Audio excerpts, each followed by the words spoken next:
Şair deyir, arvatdan qorxan kişini ver çaylara sel yaparsın.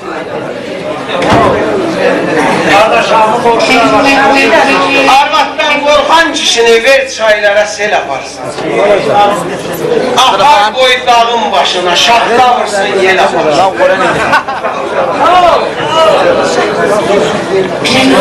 Şişilici xar edəni, öz günün qara edəni, arvad sözü ilə gedəni göy başına kül yaparsın.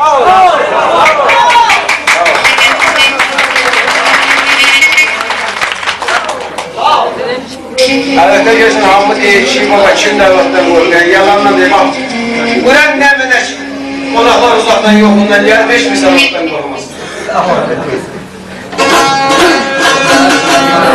Qorxmaz arvatdan zəfəri, var onun şirin dilləri, yada salanda elləri, əllərində ötül yaparsın. Oxuyuruq tamam qonaqların hamısının sağlığına, baxan gilələrin, danışan dillərin sağlığına. Sağ ol.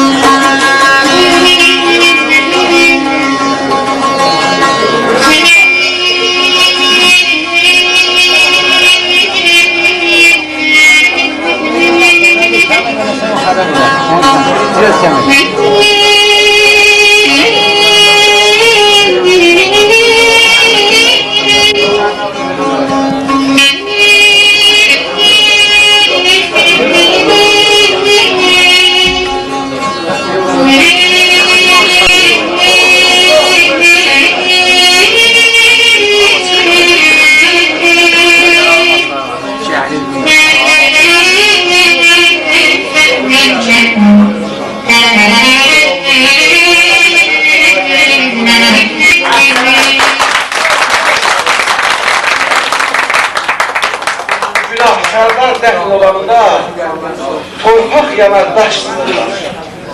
Bir meşiyə ot düşəndə quru yanar, yaş sızırlar. Yaz dağlara zinət versə, bax saralar bağban ölsə. Yanşaq arvad aşpaz olsa, ocaq yanar, aş sızırlar.